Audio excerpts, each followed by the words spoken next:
Namaste students. In last video I completed chapter 1. Now in this video I am going to start chapter 2 class and objects.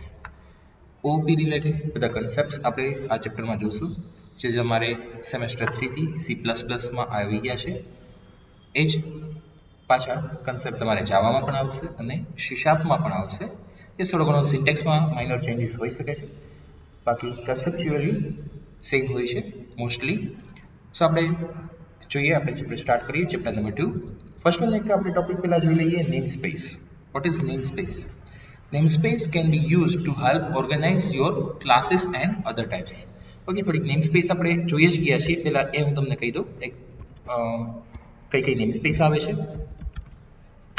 જે આપણે first 5 પ્રોગ્રામમાં already લખી પણ ખરા આ બધી જે છે namespace છે using system.collection.generic, using system.linkio, using system.text. This all are namespace.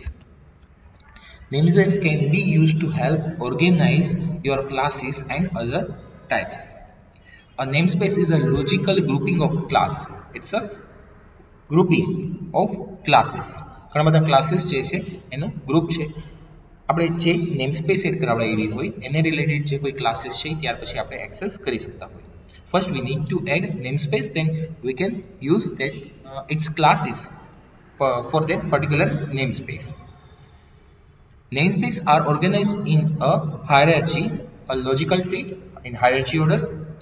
At the root, this includes the system namespace that contain a number of system methods and classes, including the console class that contains the reading and writing. Like we are using console.read, console.write, console.readline, console.writeline.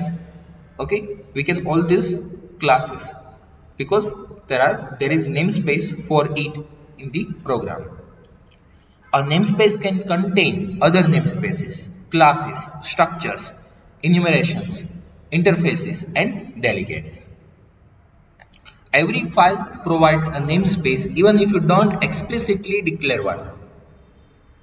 આપણે જો કોઈ declare નથી કરતા તો પણ ત્યાં namespace already four namespace જે છે એડ થયેલી હોય જ છે each file contains a global namespace.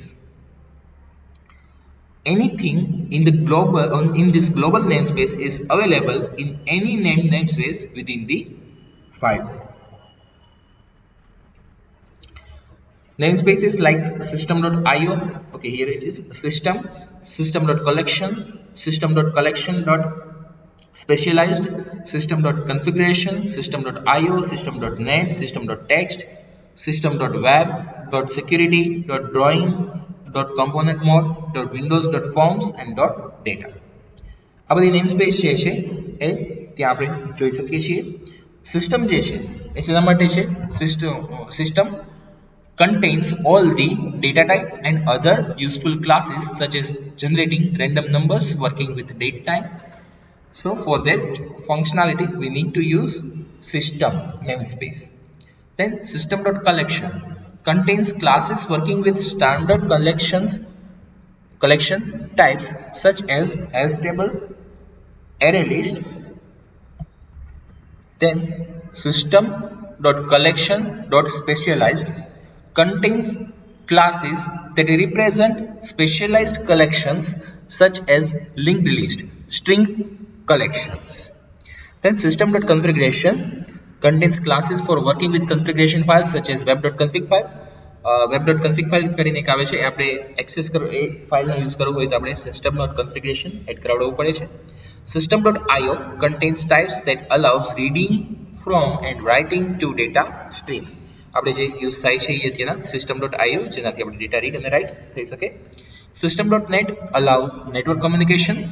System.text contains classes for encoding, decoding and manipulating the content of string. For string we need to use system.text which already added. System.web contains basic classes for working with the world wide web. આપણે ASP.NET use કરશું ત્યારે next sem માં એ આવશે system.web. web security contains classes for implementing authentication such as form and windows. System.drawing contains classes for drawing like color, point, size. We need to use for that purpose system.drawing. Then system.component mode contains basic control and component behavior classes. For example, license classes, toolbox classes. Then system.windows form contains classes associated with Windows forms. Windows ના form આપણે જે third chapter થી જોશું ત્યારે એ classes use થશે. System.data includes support for many types of data access. This namespace is to enable support for the data grid and other data bound controls. આ namespace આપણે જરૂર પડશે ફોર્થ ચેપ્ટરમાં ત્યારે આપણે એડ કરાવડાવશું.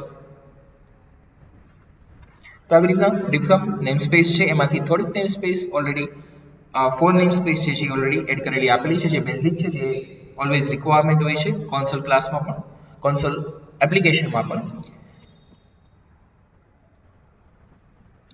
ઓકે, નેક્સ્ટ ટોપિક જે છે એ છે ક્લાસ એન્ડ ઓબ્જેક્ટ્સ.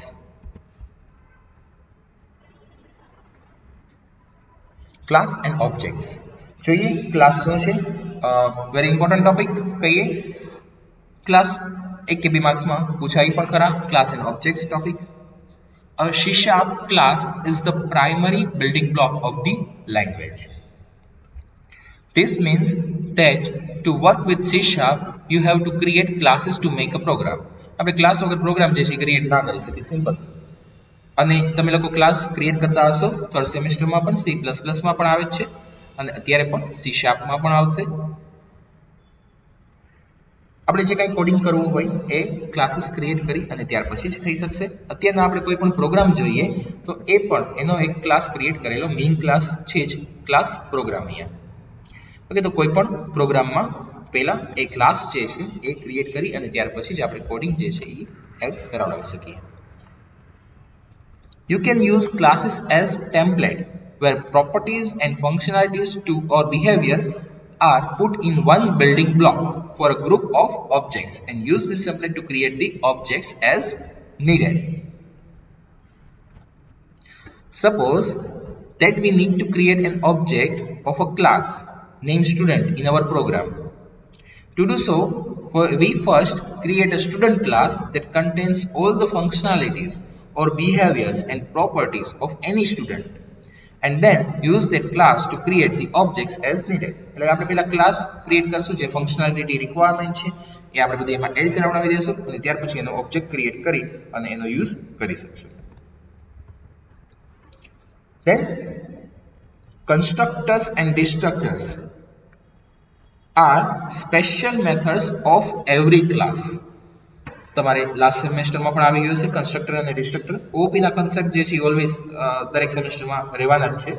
એટલે ઓપી કદાચ ન આવડતું હોય, કદાચ કોઈ ટોપિક બાકી રહી ગયો હોય, તમારે ક્લિયર ન હોય, તો હું હજી કહીશ કે એક વખત લાસ્ટ સેમેસ્ટરના જે તમે ટોપિક જોઈ ગયા છો એક વખત રીડ કરી લ્યો, સમજી લ્યો, ઓર આ સેમેસ્ટરમાં એ ટોપિક સરખી રીતે ક્લિયર કરી લ્યો, તો તમારે આગળ પણ પ્રોબ્લેમ નહીં થાય. અને આ વખતે જાવા પ્લસ C# માં બેમાં ઘણા બધા ટોપિક સેમ આવતા હશે.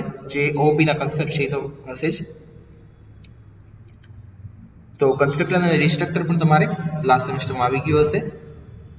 યસ, આ સેમેસ્ટરમાં પણ આવે છે અને આપણે આગળ એ કન્ટિન્યુ કરશું. પણ અત્યારે એટલી જ વાત કે constructor and destructor are special methods of every class. આપણે એનો યુઝ કરી શકશું ક્લાસમાં. Each class has its own constructor and destructor, and that is called automatically when the instance of a class is created or destroyed. એટલે કે જ્યારે class create થતો હોય ત્યારે, એનો ઇન્સ્ટન્સ ક્રિએટ થતો હોય ત્યારે કે એ ડિસ્ટ્રોય કરતા હોય ત્યારે એ રીતે ઓટોમેટિકલી કોલ થઈ જશે. કન્સ્ટ્રક્ટર જ્યારે ક્રિએટ કરતા હોય ત્યારે અને ડિસ્ટ્રક્ટર જ્યારે આપણે ડિસ્ટ્રોય કરતા હોય ત્યારે કોલ થશે. The constructor initializes all class members whenever you access the class, and the destructor destroys them when the objects are not required anymore. એટલે કન્સ્ટ્રક્ટર જે છે એ ઇનિશિયલાઇઝ કરી દેશે જ્યારે આપણે એક્સેસ કરાવતા હોય, ક્રિએટ કરતા હોય ત્યારે, અને ડિસ્ટ્રક્ટર ડિસ્ટ્રોય કરી દેશે જ્યારે આપણે એને ડિસ્ટ્રોય કરતા હશે ત્યારે. Difference between classes and structure. Next topic is classes and difference between classes and structure. Classes only can support inheritance and are reference or pointer type. The reference can be null. Reference જે છે એ null possible છે classes માં. The class can have the constructor and destructor. The class will have the default constructor. Default constructor પણ હશે અને આપણે parameterized constructor create કરવા હોય તો એ પણ થઈ શકે છે. Parameterized constructor in case કદાચ ખ્યાલ ન હોય તો તમારે લાસ્ટમાં આવી ગયો છે, કદાચ ભૂલી ગયા હોય તો આગળ આપણે ટોપિક આવશે ત્યારે વધારે જોશું. Structures only cannot support inheritance. Structure will not support inheritance and are value type, whereas classes are reference type. Structures are passed by value like integers. It cannot have a null reference, whereas in class it can have null reference. The structure can have only constructor, not destructor. The structure can't have the default constructor, અને default constructor structure નથી હોતું જ્યારે class ને હોય છે. તો આ બે વચ્ચેના ડિફરન્સ ક્યારેક પૂછાઈ જાય છે તો આપણે સાથે જોઈએ જ લઈએ છીએ એટલા માટે ક્લાસ અને સ્ટ્રક્ચરનો difference. What's the difference between class and structures? Okay, આપણે એક પ્રોગ્રામ જોઈએ ક્લાસનો. ક્લાસ ક્રિએટ કરાવડાવીએ અને એને આપણે એનો ઓબ્જેક્ટ ક્રિએટ કરાવડાવીએ. જોઈએ example of class and object. જો ઓપીના કન્સેપ્ટ બહુ ક્લિયર ન હોય તો ધ્યાન રાખજો સરખી રીતે. ફર્સ્ટ વન, આપણે અહીંયા એક ક્લાસ પર્સન ક્રિએટ કરાવડાવ્યો છે. એ તમે જ્યારે પ્રોગ્રામ ક્રિએટ કરશો ત્યારે જે આવી જાય છે એ આ ક્લાસ સ્ટુડન્ટ છે. ઓકે, ક્લાસ સ્ટુડન્ટ, આ પ્રોગ્રામનું નેમ સ્ટુડન્ટ રાખ્યું છે એટલે સ્ટુડન્ટ નેમનો ક્લાસ ક્રિએટ થયો છે. સ્ટેટિક વોઇડ મેઇન, તો આ જે છે એ આપણો મેઇન ક્લાસ છે. ઓકે, આ એઝ ઇટ ઇઝ છે. આપણે શું કર્યું છે, જે નેમ સ્પેસ તો આવી જ જાય છે, સ્ટુડન્ટ નામની નેમ સ્પેસ અહીંયા ક્રિએટ કરાવડાવી હતી. આઈ મીન જે પ્રોગ્રામનું નેમ હોય એ રીતના ઓટોમેટિકલી આપણે નેમ સ્પેસ અહીંયા આવી ગઈ છે એ રીતના. હવે અહીંયા આપણે જે કોડ એડ કરાવડાવ્યો છે એ આટલો કોડ એડ કરાવડાવ્યો છે, જે ક્લાસ ક્રિએટ કરાવડાવ્યો છે એનો. ક્લાસ સ્ટુડન્ટ ઓલરેડી હશે ત્યાં તો આપણે કોડ એડ કરાવડાવવાનું જ છે. એનું સ્ટેટિક વોઇડ મેઇન પણ હશે, પણ એ સિવાયનો મેઇન ક્લાસ સિવાયનો આપણે જે ક્લાસ ક્રિએટ કર્યો છે એ ક્લાસ પર્સન. તમારે જે નેમ સ્પેસ તમે જે પ્રોગ્રામનું નેમ આપ્યું હોય એ રીતના આવી ગઈ હોય, એમાં કાંઈ ચેન્જીસ ન કરતા. અહીંયા મેં જે નેમ સ્પેસ રાખી છે એવી તમારે રાખવાની, એવી રીતના જરૂરી નથી, તમારે પ્રોગ્રામ પ્રમાણે એ રીતના. ઓકે, અહીંયા મેં ક્લાસનું નેમ આપ્યું છે person, class person. Now I am creating two variables, integer number and string name. Like આપણે એક પર્સનનો ક્લાસ ક્રિએટ કરાવડાવી છે અને નેમ, નંબર અને નેમ એમાં સ્ટોર કરાવડાવશું. હવે યુઝર પાસેથી ડેટા ગેટ પણ કરાવડાવવા પડશે અને પ્રિન્ટ પણ કરાવડાવવા પડશે ક્લાસમાં. તો એના માટે થઈને એનું મેમ્બરનું ફંક્શન આપણે ક્રિએટ કર્યું, ગેટ ડેટા. ગેટ ડેટા જે છે એ પર્સન ડોટ ગેટ ડેટાથી આપણે એક્સેસ કરાવડાવી શકશું. એનું ફંક્શનાલિટી આપણે જે એડ કરાવડાવી છે એનું ફંક્શન જે એડ કરાવડાવ્યું છે એ છે. હવે ફંક્શન જ્યારે કોલ કરાવડાવી ગેટ ડેટાનું ત્યારે શું ઇફેક્ટ આવશે, console dot write enter number, એટલે યુઝરને મેસેજ ડિસ્પ્લે થશે, નંબર એન્ટર કરવાનો. Number equal to convert dot to integer 32. અહીં આપણે ઇન્ટીજર પાર્સ પણ યુઝ કરી શકીએ અને કન્વર્ટ પણ યુઝ કરી શકીએ છીએ. console dot read line, user પાસેથી વેલ્યુ ગેટ કરાવડાવી અને નંબરમાં સ્ટોર કરાવડાવી. Second, console dot write enter name, user પાસેથી નેમ ગેટ કરાવડાવવું છે તો મેસેજ આપ્યો એન્ટર નેમ અને યુઝર પાસેથી નેમ ગેટ કરાવડાવી અને એને એમાં સ્ટોર કરાવડાવ્યું. અહીંયા આપણે કન્વર્ટ ડોટ ટુ સ્ટ્રિંગ આપવાની જરૂર નથી, તમે આપશો તો કંઈ એરર નહીં આવે અને આપવાની જરૂર નથી, સ્ટ્રિંગમાં જ ડેટા હશે. તો ગેટ ડેટાથી આપણે શું પરફોર્મ કર્યું છે, યુઝર પાસેથી નંબર અને નેમ ગેટ કરાવડાવ્યા છે. ઓકે, આટલું ક્લિયરલી સમજો. હું ફરીથી રિપીટ કરું છું. ફર્સ્ટ પ્રોગ્રામ છે, ધ્યાન સરખી રીતે રાખજો. ક્લાસ પર્સનનો આપણે એક ક્લાસ જે છે એ ક્રિએટ કરાવડાવીએ છીએ. ક્લાસ સ્ટુડન્ટ જે છે એ ઓલરેડી હતો, સ્ટેટિક વોઇડ મેઇન હતું, આટલો પોર્શન આપણી પાસે હતો જ. આપણે સ્ટેટિક વોઇડ મેઇનની અંદર અત્યાર સુધી કોડ લખતા હતા, રાઈટ? તો એ કોડ તો આવશે જ, ત્યાંથી આપણે પ્રોગ્રામ કોલ કરવાનો હશે. જ્યારે આપણે પ્રોગ્રામ રન કરાવડાવીએ ત્યારે સ્ટેટિક વોઇડ મેઇનથી ને પ્રોગ્રામ એક્ઝિક્યુટ થાય છે, બરાબર? હવે આપણે પર્સન નામનો ક્લાસ ક્રિએટ કરાવડાવ્યો હોય એનો પી ઓબ્જેક્ટ ક્રિએટ કરાવડાવ્યો છે અહીંયા. તો જ્યારે આપણે ઓબ્જેક્ટ ક્રિએટ કરાવડાવીએ છીએ ત્યારે એના માટે થઈને ક્લાસ જરૂર પડે છે અને ક્લાસ જે છે આપણે અહીંયા કોડિંગ લખ્યું છે, એડ કરાવડાવ્યું છે. ક્લાસ પર્સન, અહીંથી આપણે કોડ લખ્યો છે. ઇન્ટીજર નંબર અને સ્ટ્રિંગ નેમ 2 વેરિયેબલ્સ ડિક્લેર કર્યા, યુઝર પાસેથી ગેટ ડેટા ફંક્શનમાં એ વેલ્યુ ગેટ કરાવડાવી, મેસેજ આપ્યો અને વેલ્યુ ગેટ કરાવડાવી, અને જ્યારે પ્રિન્ટ ડેટા કોલ કરાવડાવીએ ત્યારે એ વેલ્યુ આપણે પ્રિન્ટ કરાવડાવીએ છીએ. બહુ સિમ્પલ ફંક્શન પ્રોગ્રામ છે. બે ફંક્શન છે, ગેટ ડેટાથી ડેટા ગેટ થાય, પ્રિન્ટ ડેટાથી ડેટા પ્રિન્ટ થાય. ઓકે, હવે સ્ટેટિક વોઇડ મેઇનમાં આવી જઈએ. Person T equal to new person. આપણે જે ક્લાસ ક્રિએટ કરાવડાવ્યો છે એ પર્સન નેમનો ક્લાસ છે. એનો પી ઓબ્જેક્ટ ક્રિએટ કરાવડાવ્યો. તમે જે તે નેમ આપો એની સિન્ટેક્સ આ જ રીતના છે. Class name, then object name જે આપણે આપવું હોય તે ઇક્વલ ટુ ન્યૂ કીવર્ડ અને ત્યાર પછી ક્લાસ નેમ, સેમિકોલન, બ્રેકેટ્સ અને સેમિકોલન. હવે એની મેથડ જે કોઈ હોય કે ફંક્શન જે કોઈ એ આપણે એક્સેસ કરાવડાવવું છે. Accessing member function or method of that class. How we can access our object is p. Person class no object શું છે? p. p dot method કઈ ક્રિએટ કરાવડાવી છે? get data અને print data. method કયો કે function કયો એક જ છે. p dot get data એનાથી પહેલા શું કોલ થશે? get data. અને print data થી શું કોલ થશે? print data. get data માં આપણે શું કોડિંગ લખ્યું છે? તો યુઝર પાસેથી વેલ્યુ ગેટ કરાવવાનું. print data માં શું કોડિંગ લખ્યું છે? યુઝર ને વેલ્યુ પ્રિન્ટ કરાવવાનું. ઓકે, હું કહીશ આ પ્રોગ્રામ તમે ડિબગ થીને રન કરાવડાવજો. ડિબગ એડ કરવા માટે થઈને અહીંયાથી જ આપણે ડિબગ આપી દઈશું. યસ, ત્યાં અપ્લાય નથી થતું. અહીંયા એક ઇન્ટીજરમાં આપી દઈશું અને એક ડિબગ આપશું સ્ટેટિક વોઇડ મેઇનમાં. અને ત્યાર પછી F5 આપો પ્રોગ્રામને, અને એકવાર F5 આપ્યા પછી ત્યાં ડિબગ સ્ટાર્ટ થશે અને F10 કી જે છે એ શોર્ટકટ કી છે. F10 કી છે એ 1 લાઈન જે છે એ એક્ઝિક્યુટ કરતી જશે. એટલે એનો કંટ્રોલ કેવી રીતના જાય છે, કેવી રીતના વર્ક કરે છે એ ચેક કરજો. હું અહીંયા તમને રેકોર્ડિંગના કારણે સાથે શો કરી શકતો નથી. સો તમે F10 આપી અને પ્રોગ્રામ રન કરાવતા સાથે ચેક કરતા જજો. આઉટપુટ આપણે જોઈએ. Enter number. Here I am entering number 101 and name ABC.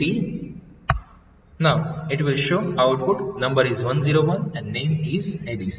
આપણે સિમ્પલ સ્ટેટિક વોઇડ મેઇનમાંથી પણ આ વસ્તુ એટલે કે આ પ્રોગ્રામ જે છે પરફોર્મ કરી શકતા હતા, પણ આપણે અહીંયા ક્લાસ ક્રિએટ કરવો છે અને ક્લાસનો ઓબ્જેક્ટ ક્રિએટ કરી અને ત્યાર પછી એની મેથડ જે છે એક્સેસ કરાવી અને પ્રિન્ટ લેવાનું છે.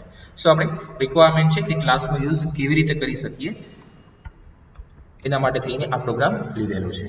Now you can take screenshot. Example of class and object is definition. Screenshot 1. Now I'm scrolling. Now you can take screenshot 2.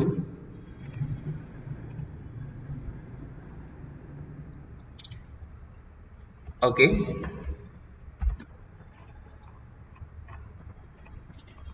Next program.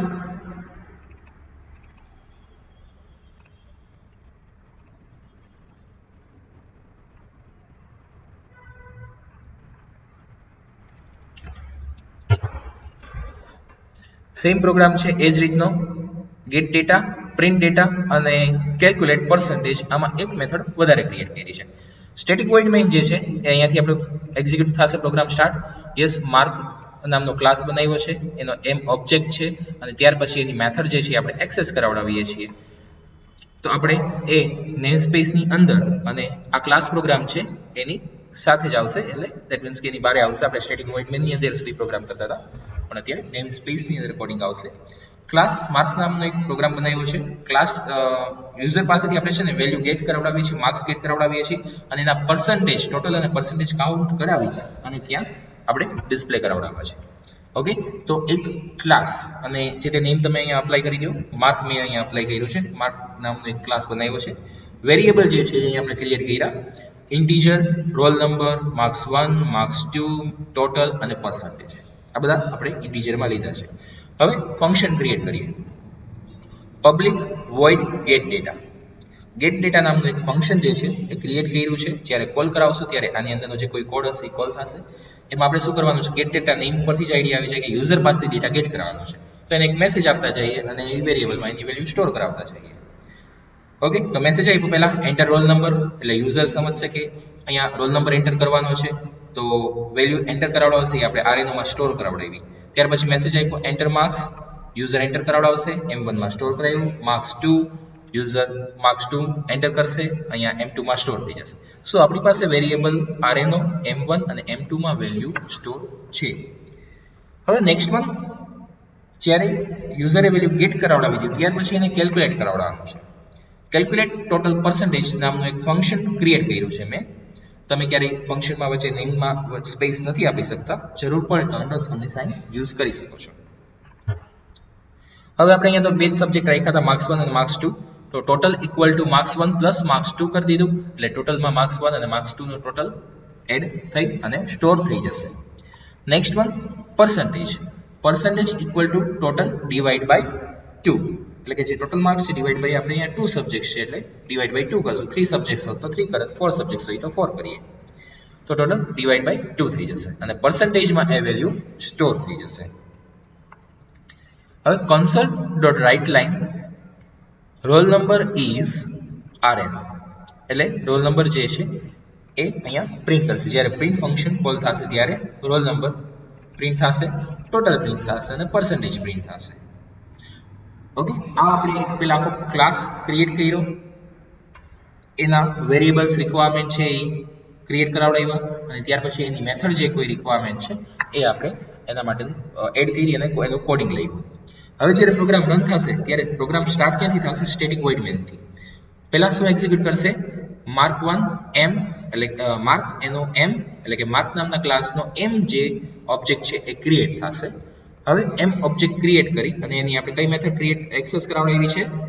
m.getData, get data થી યુઝર પાસે ડેટા ગેટ થશે. m.calculate total percentage એનાથી calculate થશે અને m.print કે જેનાથી આપણને output મળશે.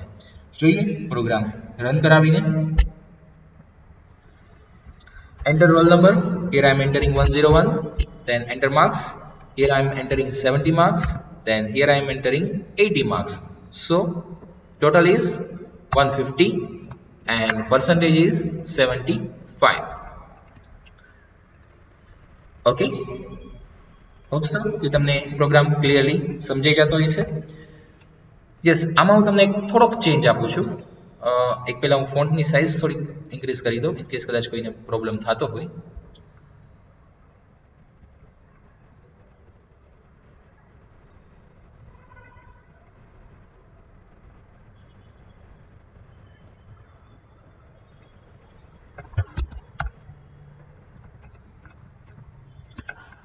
ઓકે, આ પ્રોગ્રામમાં હું તમને થોડોક ચેન્જીસ આપું છું. તમારે પ્રોગ્રામ જનરલમાં લખો એની પહેલા થોડુંક આમાં વધારે એડ કરાવડાવું છું, એ રીતે જ લખવાનું છે.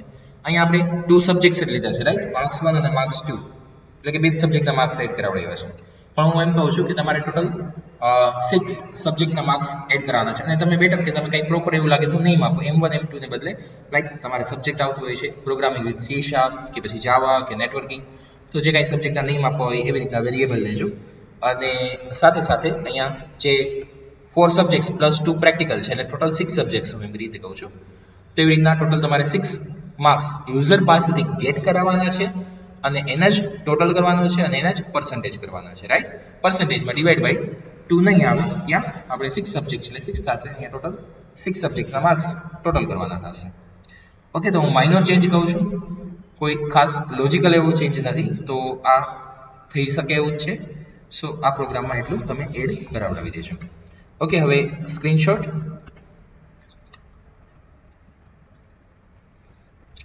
1. Now I'm scrolling. Screenshot 2.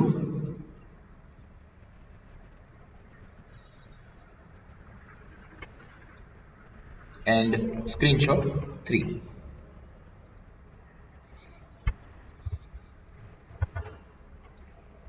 Okay, તો આપણે ક્લાસના 2 પ્રોગ્રામ્સ જોઈ ગયા છીએ. નેક્સ્ટ વન પ્રોગ્રામ એક હું તમને એક્સરસાઇઝમાં આપું છું. એક્ઝામ્પલ ઓફ ક્લાસ ડેશ કરી એરિયા ઓફ રેક્ટેંગલ, આપણે ડેફિનેશનમાં એટલું લખશું. એક્ઝામ્પલ ઓફ ક્લાસ ડેશ કરી એરિયા ઓફ રેક્ટેંગલ. તો અમારે એમાં યુઝર પાસેથી હાઇટ અને વિડ્થ ગેટ કરાવવાની છે. જો સિમિલર પ્રોગ્રામ છે, હું લોજિકલી થોડુંક સમજાવી દઉં છું. જે રીતે આપણે ક્લાસ ક્રિએટ કરાવડાવી છે એવી રીતના અહીંયા એક રેક્ટેંગલનો એવો ક્લાસ ક્રિએટ કરાવડાવો, એમાં ગેટ ડેટા અને કેલ્ક્યુલેટ એરિયા અને પ્રિન્ટ ડેટા એ રીતના ત્રણ એની મેથડ કે આપણે ફંક્શન કહીએ એ ક્રિએટ કરાવડાવો. ગેટ ડેટામાં યુઝર પાસેથી આપણે હાઇટ અને વિડ્થ ગેટ કરાવડાવશું. કેલ્ક્યુલેટ ડેટામાં હાઇટ ઇન્ટુ વિડ્થ જે થશે એનો એરિયા એ આપણે હાઇટ ઇન્ટુ વિથ જે એરિયા થશે એને આપણે મલ્ટિપ્લિકેશન થશે એટલે એ સ્ટોર કરાવડાવશું એક વેરિયેબલમાં, અને પ્રિન્ટ ડેટામાં એ વેલ્યુ આપણે પ્રિન્ટ કરાવડાવી દઈશું. ઓકે, તો ફર્સ્ટ ગેટ ડેટા યુઝર પાસેથી ગેટ કરાવવાનું, કેલ્ક્યુલેટ ડેટા કે જેમાં આપણે કેલ્ક્યુલેશન કરાવડાવવાનું રેક્ટેંગલનું, હાઇટ અને વિડ્થ આપણી પાસે આવી ગયા છે, અને પ્રિન્ટ ડેટામાં એરિયા જે રેક્ટેંગલનો થતો હોય એ આપણે ત્યાં પ્રિન્ટ કરાવડાવશું. ઓકે, તો અહીંયા આપણે ક્લાસનો ટોપિક હોપસો ક્લિયરલી તમને થઈ ગયો હશે. આ પ્રોગ્રામ આ ટોપિક જે છે આ લાસ્ટ લેક્ચર સુધી આ બધું કન્ટિન્યુ રહેવાનું છે, ક્લાસ ને બધું આ ચેપ્ટર પૂરતું તો ખાસ. આગળ જે ટોપિક આવે છે કન્સ્ટ્રક્ટર, તો એ ટોપિક પહેલા સમજાવી દો. Constructor, what is constructor? A constructor is a special method which is used to initialize object when it is created. Constructor is a special method. Constructor જે છે એક ટાઈપની સ્પેશિયલ મેથડ છે કે જે ઓબ્જેક્ટ ઇનિશિયલાઇઝ કરવા માટે યુઝ થાય છે જ્યારે ક્રિએટ થાય ત્યારે. To understand its definitions, we take an example. આપણે એનું એક એક્ઝામ્પલ જ જોઈએ.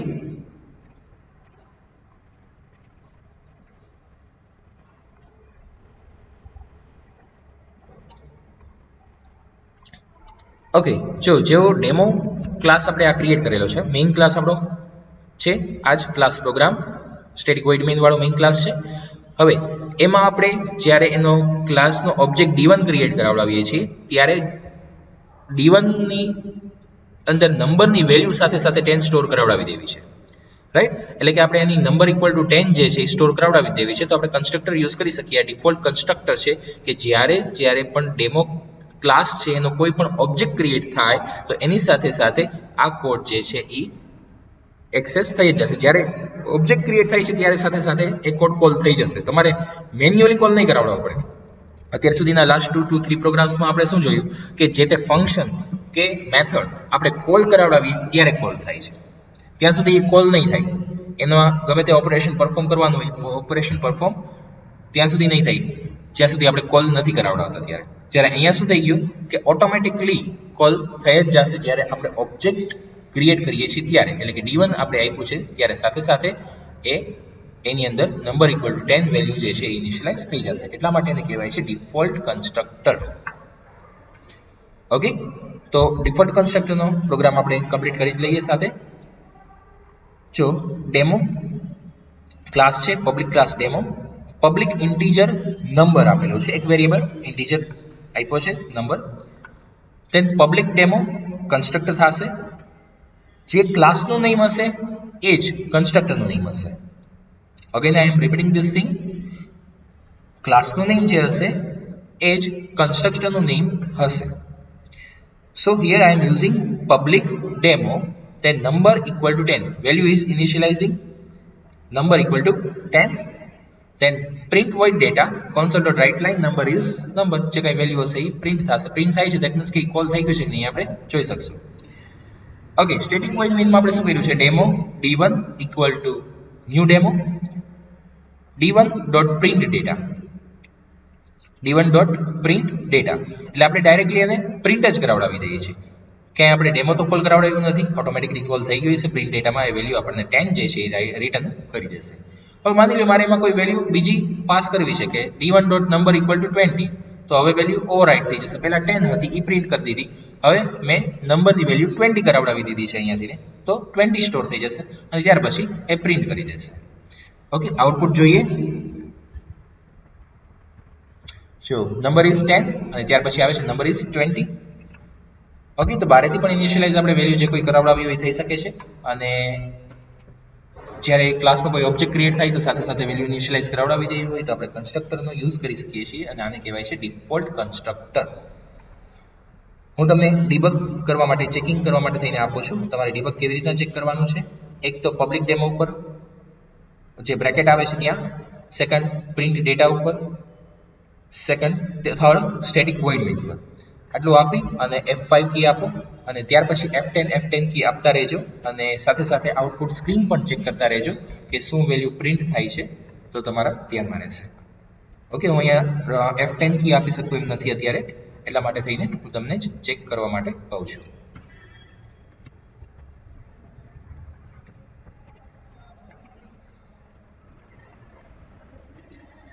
Okay, next one, what is destructor? Destructors are the techniques to remove instances of classes as soon as class closed. એટલે કે જ્યારે ક્લાસ ક્લોઝ થાય છે ત્યારે એને રિલેટેડ જે કંઈ ઇન્સ્ટન્સ હોય કે એને રિલેટેડ મેમરીમાં જે કંઈ એલોકેશન થઈ ગયું એ બધું ક્લિયર કરવા માટે થઈને એના જે કોઈ રેફરન્સ છે એ બધા રિમૂવ કરવા માટે થઈ અને ડિસ્ટ્રક્ટર જે છે એ યુઝ થાય છે. એટલે જેવો ક્લાસ ક્લોઝ થશે એની સાથે જે એનું એલોકેશન થઈ ગયેલું હોય એ બધું પણ રિમૂવ થઈ જશે. It is very useful techniques to clean memory and remove all the instances of the program. એટલે કે પ્રોગ્રામમાં જે કોઈ ઇન્સ્ટન્સ આપેલા છે જે મેમરી એલોકેશન નહીં થઈ ગયેલું છે એ બધું ક્લિયર કરી નાખશે. Using of destructor you can release memory if your program is using expensive external resources as file and image etc. Like small number હોય, small text હોય તો એ મેમરી એલોકેટ વધારે નથી કરવાની. યસ, થોડી ઘણી તો હશે જ, પણ બહુ વધારે એના કારણે તમારું કોમ્પ્યુટર વધારે સ્લો થઈ જાય કે એવું નથી થવાનું. પણ જ્યારે ઇમેજીસ હોય, ફાઇલ્સ હોય, ઘણી બધી ઇમેજીસ જે છે ઇન્સ્ટન્સ એનો રેફરન્સ ને બધું આપેલું હોય તો મેમરી એલોકેટ એનો થઈ ગયેલી હોય તો એનો યુઝ પણ નથી થવાનો અને એ ઓલ ઓવર આપણી સ્પીડ સ્લો કરી નાખતું હોય. સો એવું ન થાય એટલા માટે થઈને ડિસ્ટ્રક્ટર જે છે યુઝફુલ છે એ ટાઈમે, તો એની વધારે બેટર ઇફેક્ટ ત્યારે એ ટાઈમે જોવા મળે છે જ્યારે ખાસ લાર્જ ફાઇલ હોય ત્યારે. A class can have only one destructor. A destructor is called automatically and will destroy the object when it is no longer in use. We do not need to call destructor manually, it will call automatically. એટલે કે automatically call થઈ જશે અને જ્યારે પણ એની requirement નહીં હોય ત્યારે એને કોલ થઈ અને એને રિલેટેડ જે કોઈ ઓબ્જેક્ટ છે એ બધા ડિસ્ટ્રોય થઈ જશે અને મેક્સિમમ વન જ ડિસ્ટ્રક્ટર પોસિબલ છે.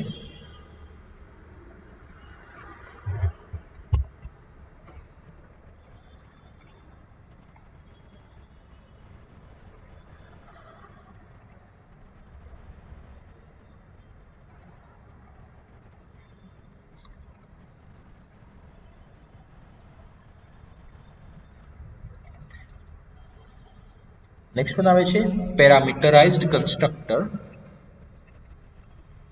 ઓકે, પહેલા આપણે પેરામીટરાઇઝ્ડ કન્સ્ટ્રક્ટર જોઈ લઈએ. કન્સ્ટ્રક્ટર ઓવરલોડિંગ અને પેરામીટરાઇઝ્ડ કન્સ્ટ્રક્ટર આવે છે. A constructor with at least one parameter is called a parameterized constructor.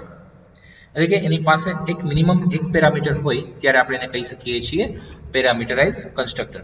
Here like student and public student એનું કન્સ્ટ્રક્ટર છે અને એમાં એક સિંગલ પેરામીટર છે, constructor with one parameter. So constructor with at least one parameter is called a parameterized constructor. The advantage of a parameterized constructor is that you can initialize each instance of the class with a different value. Okay, અહીંયા આપણે programme સમજીએ એનો. Student નામનો એક class create કર્યો છે. Main class આપણો class program static void main છે. આપણે ક્લાસ ક્રિએટ કરાવડાવેલો છે ક્લાસ સ્ટુડન્ટ. મેન્યુઅલી તમારે ત્યાં ક્લાસ ક્રિએટ કરવો પડશે. Then constructor with one parameter public student, જે ક્લાસનું નેમ હશે એ જ કન્સ્ટ્રક્ટરનું નેમ હશે અને ઇન બ્રેકેટ આપણે વેલ્યુ પાસ કરાવડાવીએ છીએ સ્ટ્રિંગ નેમ, વેલ્યુ નહીં પણ પેરામીટર પાસ કરાવડાવીએ છીએ string name. console.writeLine name is અને એ વેલ્યુ આપણી અહીંયા પ્રિન્ટ થતી હોય અને રાઇટ લાઇનમાં એક ડેશ ડેશ આપી દીધી છે એટલે ડેશ એ રીતના ડિસ્પ્લે કરશે. હવે આપણે અહીંયા એક ઓબ્જેક્ટ ક્રિએટ કરાવડાવી છે student s2 equal to new student in bracket abc. આપણે abc જે છે એક પેરામીટર અહીંથી ને પાસ કર્યો છે. જો s2 સ્ટુડન્ટ ક્લાસ છે એનો s2 ઓબ્જેક્ટ છે અને સાથે સાથે આપણે અહીંયાથી પેરામીટર પણ પાસ કરાવડાવી શકીએ છીએ. હવે ઇન કેસ આવી રીતના મલ્ટિપલ વેલ્યુઝ પાસ કરવી છે, મલ્ટિપલ ઓબ્જેક્ટ ક્રિએટ કરાવીએ છીએ તો એ ટાઈમે બ્રેકેટમાં મલ્ટિપલ ડિફરન્ટ વેલ્યુઝ પણ પાસ થઈ શકે છે. ઓકે, તો એક એનો એડવાન્ટેજ છે. S2 ઓબ્જેક્ટ ક્રિએટ થશે, ABC પાસ થશે. એનું કન્સ્ટ્રક્ટર જે છે એ કોલ થશે, કેમ કે અહીંયા પેરામીટર છે એટલે સિંગલ પેરામીટર કન્સ્ટ્રક્ટર કોલ થશે. ત્યાં ABC પાસ થશે અને ABC અહીંયા પ્રિન્ટ થશે. ઓકે, અને ત્યાર પછી ડેશ ડિસ્પ્લે થશે. પાછું કંટ્રોલ આવી જશે અહીંયા void mainમાં સ્ટેટિક રાઇટ લાઇન અને પ્રેસ એન્ટર ટુ ક્વિટ એવો મેસેજ આવી જશે console.read. ઓકે, જોઈએ પ્રોગ્રામ રન કરાવડાવું છું, કોઈ વેલ્યુ એન્ટર કરાવડાવતો નથી, ડાયરેક્ટલી મને ત્યાં ડિસ્પ્લે થઈ જશે નેમ ઇઝ ABC. જે આપણે પેરામીટરની વેલ્યુ પાસ કરાવડાવી હતી એ જ ત્યાં ડિસ્પ્લે થાય છે. દેટ મીન્સ કે ઇટ્સ વર્કિંગ પ્રોપરલી, પ્રોગ્રામ જે છે સક્સેસફુલી રન થાય છે, કેમ કે અહીંયા પેરામીટર અહીંયા ગેટ કર્યો અને ત્યાં વેલ્યુ એની પ્રિન્ટ કરી. ઓકે, તો આ જે છે એ પેરામીટરાઇઝ કન્સ્ટ્રક્ટર થશે. ઓકે, આપણે આ વિડીયોમાં આજે અહીંયા સુધી રાખીએ છીએ. હજી કન્સ્ટ્રક્ટર જે છે એમાં એક ટોપિક બાકી છે ઓવરલોડિંગનો, એ આપણે આગળ જોશું નેક્સ્ટ વિડીયોમાં. તમારે એક પ્રોગ્રામ લખવા માટે થઈને સ્ક્રીનશોટ લેવો હોય તો તમે લઈ શકો છો. અત્યારના સ્ક્રીનશોટ 1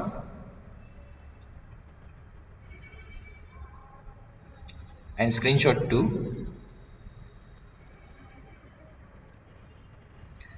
ઓકે, આ વિડીયોમાં આપણે અહીંયા સુધી રાખીએ છીએ. Thank you.